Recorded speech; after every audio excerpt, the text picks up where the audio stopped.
It's showtime, pumirma na ng kontrata sa GMA7, welcome, madlang kapuso.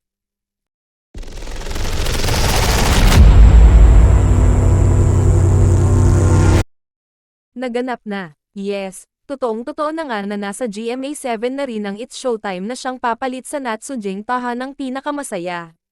Napakainit ng ginawang pagtanggap ng mga kapuso executives at ng staff ng GMA Network sa mga taga It's Showtime at mga big boss ng ABS-CBN matapos ang naganap na motorcade ngayong hapon, March 20.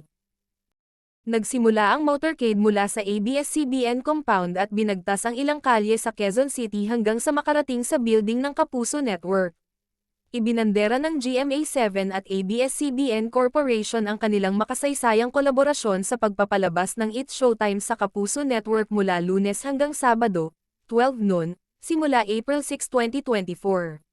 Dumalo ang mga opisyal ng GMA at ABS-CBN kasama ang mga sikat na host ng It's Showtime sa contract signing ceremony na ginanap sa GMA Studios. Pinangunahan ng event ng mga executive ng GMA Network na sina Chairman Attorney Felipe L. Gozon, President at CEO Gilberto R. Duavet, Jr., Executive Vice President at Chief Financial Officer Felipe S. Yalong, at Senior Vice President for Programming, Talent Management, Worldwide, and Support Group at GMA Films President at CEO Attorney Annette Gozon Valdez. Ang mga kumatawan sa ABS-CBN ay sina Chairman Mark L. Lopez, President at CEO Carlo L. Katigbak, Chief Operating Officer Cory V. Videnes, at Group Chief Financial Officer Rick Bitan. Kasama rin sa event ang mga host ng It's Showtime na sina Vice Ganda, Ann Curtis, Vong Navarro, Jong Hilario, Kim Chu, Ogie Alcacid, Karil, Amy Perez, Teddy Corpuz, Jogs Hugueta, Darren, Ryan Bang, Ayon Perez, Jackie Gonzaga, MC, Lassie, at Shana Dominguez. Ang unprecedented move na ito ay patunay sa layunin ng GMA at ABS-CBN na patuloy magbigay ng mga magagandang programa at maglingkod sa bawat Pilipino.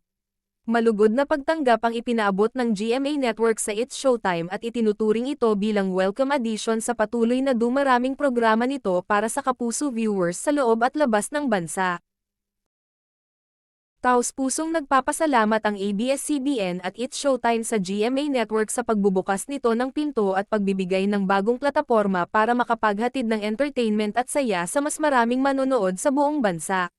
Nagpapasalamat kami sa aming loyal viewers sa patuloy na suporta sa halos 15 taon at umaasa kaming makasama ang mga bagong manonood sa paggawa ng funanghalian moments sa GMA, GTV, GMA Pinoy TV, at sa iba pang platform kung saan kasalukuyang napapanood ang It's Showtime. Maraming salamat, mga kapamilya, mga kapuso, at madlang people. Ang opisyal na joint statement ng GMA at ABS-CBN.